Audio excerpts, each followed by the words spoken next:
So this movie is being received so well. Maybe you can tell me a little bit about why you wanted to tell this story and what about it is resonating with so many people. I wanted to tell this story because, first and foremost, it's NWA. I'm a huge fan. And I knew you would have a lot of fun watching this movie.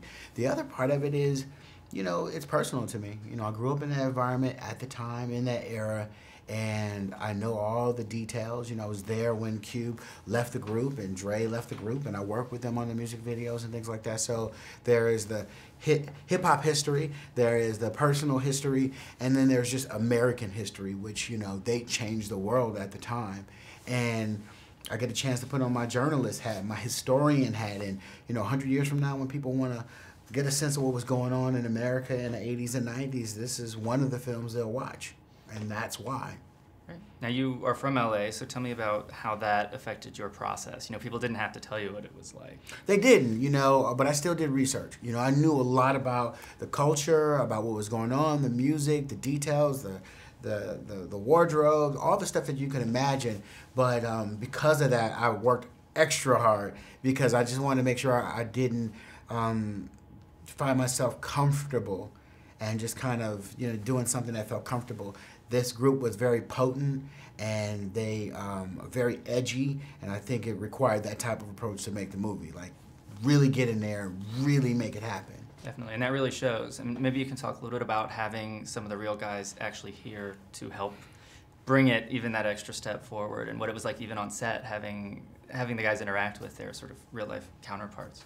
It was great to have Dre and Cube around, Ren and Yella, because you just get details you can't Google, you know?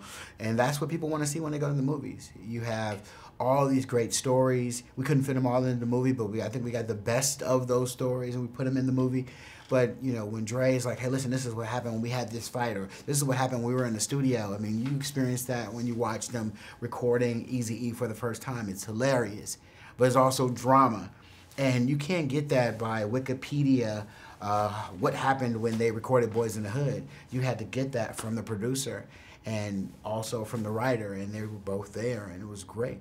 What do you hope people learn from this film or take away from this? I mean, it obviously tackles some really heavy themes. Sure. What do you hope people take away? First of all, I want people to be entertained. You know, I want you to be surprised. I want people, I hear surprised a lot, and I love that because people don't expect to experience the full range of emotions when they walk into this movie.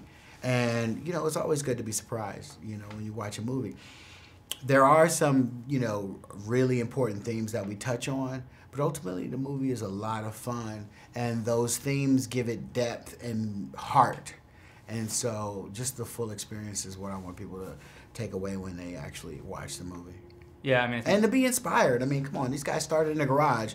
One's like a billionaire, and the other one's a Hollywood mogul. I mean, you can't write this stuff. That's it. Thank you.